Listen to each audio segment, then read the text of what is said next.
Hello friends, कैसे हो आप सब। आई होप कि आप बहुत ही अच्छे होंगे और आपका एलआईसी एजेंसी का करियर बहुत बढ़िया चल रहा होगा। सो फ्रेंड्स, आज जो मैं ये वीडियो लाया हूँ एक बहुत ही यूनिक क्वेश्चन को आंसर करने के लिए लाया हूँ, और वो जो क्वेश्चन है हर एक एलआईसी एजेंट के मन में रहता ही रहता है, या फिर अगर मैं बताऊँगा तो ऑब्वियसली वो भी जानना चाहेंगे।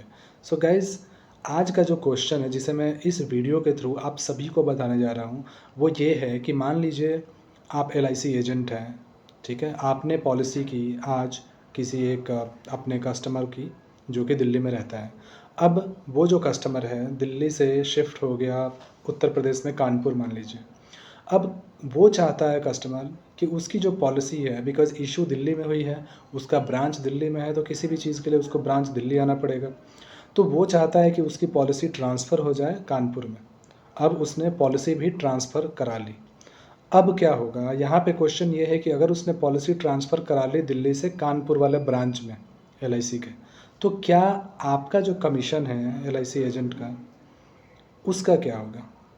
क्या वो आपको मिलेगा, या फिर उस ब्रांच में जो एडवाइज़र या फिर जो भी कोई असाइन होगा उनको वो कमीशंस मिलता रहेगा?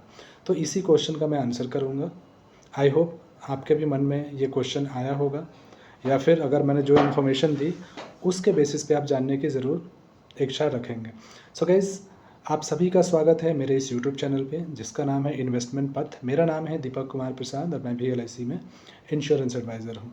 सो अभी तक अगर आपने मेरे चैनल को सब्सक्राइब नहीं किया है तो आप सभी से रिक्वेस्ट है कि प्लीज़ इसको सब्सक्राइब कर लें और इस वीडियो को ज़्यादा से ज़्यादा एलआईसी एजेंट्स को शेयर करें, जिससे कि ये इन्फॉर्मेशन, ये क्वेश्चन उनको भी समझ आ जाए।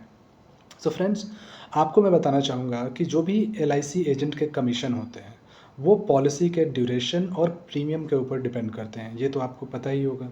सो जितने ड्यूरेशन के लिए पॉलिसी ली है कस्टमर ने, उतने ड्यूरेशन तक वो पेमेंट अगर करता रहता है तो एजेंट को रिन्यूएबल कमीशन मिलता रहता है, ये आप सभी को पता है। लेकिन यहाँ पे जो केस मैंने बताया वो ये कि अगर पॉलिसी ट्रांसफ़र हो जाए किसी और ब्रांच में, किसी और स्टेट में, फिर क्या होगा।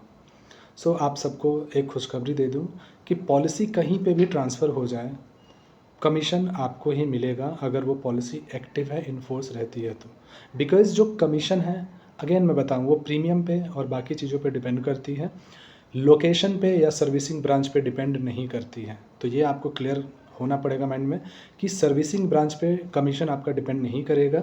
वो डिपेंड करेगा कि कब तक वो पॉलिसी इन फ़ोर्स है, कब तक कस्टमर उसमें प्रीमियम पे कर रहा है। एक एक्सेप्शन है, उस केस में आपका कमीशन बंद होगा अगर उसने एजेंट पोर्टेबिलिटी करा ली हो। एजेंट पोर्ट का भी ऑप्शन होता है, जैसे सिम पोर्ट करते हैं ना, उसके ऊपर भी मैंने वीडियो बना रखी है। सो उस केस में अगर एजेंट पोर्ट करा लेता है तो जो नया एजेंट आएगा उसको कमीशन मिलने लगेगा, आपको नहीं मिलेगा। लेकिन ये जो क्वेश्चन मैंने आपको इस वीडियो में शुरू में बताया था कि अगर पॉलिसी ट्रांसफ़र होती है किसी और ब्रांच में तो क्या कमीशन मिलेगा, तो उसका आंसर है हाँ, बिल्कुल आपको कमीशन मिलता रहेगा अगर पॉलिसी इन फोर्स है और पेमेंट उसका होता रहता है तो। अब ये आंसर किया है एक डिविजनल ऑफिसर जो एलआईसी के ही हैं उन्होंने। मैं वो स्नैपशॉट भी आपको दिखा देता हूँ आपके कंफर्मेशन के लिए। सो गाइज, आगे बढ़ते हैं इस स्नैपशॉट पे। देख सकते हैं इस स्क्रीनशॉट में, ये है संपत मालदर्जी जो कि असिस्टेंट डिविजनल मैनेजर हैं life insurance corporation of India यानी एलआईसी में। आप देख सकते हैं 85 से 1985 से अभी तक ये वर्किंग है एलआईसी में।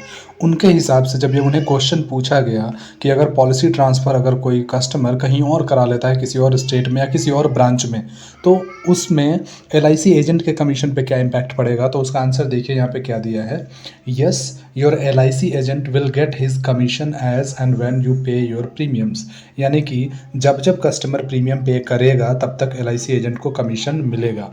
Every branch of LIC run the commission cycle at various intervals and generated commissions. So her branch जो है, चाहे सर्विसिंग ब्रांच कोई भी हो, उसका एक कमीशन साइकिल होता है, उसी हिसाब से वो कमीशन जनरेट करते हैं और एजेंट को मिलता है। The agents of another branch get the commission through the set procedure of LIC. यानी कि जो भी एलआईसी के सेट प्रोसेस हैं उसी के थ्रू ये कमीशंस एजेंट को मिलते हैं। तो आपको चिंता करने की कोई ज़रूरत नहीं है। आपके कस्टमर कहीं पे भी पॉलिसी ट्रांसफ़र करवाते हैं या आपसे रिक्वेस्ट करते हैं कि आप ट्रांसफ़र करा दीजिए, तो आप उनकी हेल्प करें उससे उनके लिए भी ईज़ी होगा और आपके लिए भी ईज़ी होगा। आपके कमीशन पे उसका कोई इम्पैक्ट भी नहीं आएगा और आपको रिन्यूअल कमीशन मिलता रहेगा। तो गाइज़ आई होप कि ये वीडियो आपको काफ़ी यूज़फुल लगी होगी, आपको काफ़ी अच्छी लगी होगी। आप सभी से रिक्वेस्ट है कि इसको ज़्यादा से ज़्यादा ग्रुप्स में शेयर करें, व्हाट्सएप ग्रुप में शेयर करें, जिससे कि ये इन्फॉर्मेशन सभी LIC एजेंट्स तक पहुंच जाए। और अभी तक मेरे चैनल को सब्सक्राइब नहीं किए हैं तो प्लीज़ सब्सक्राइब कर लें। Thank you.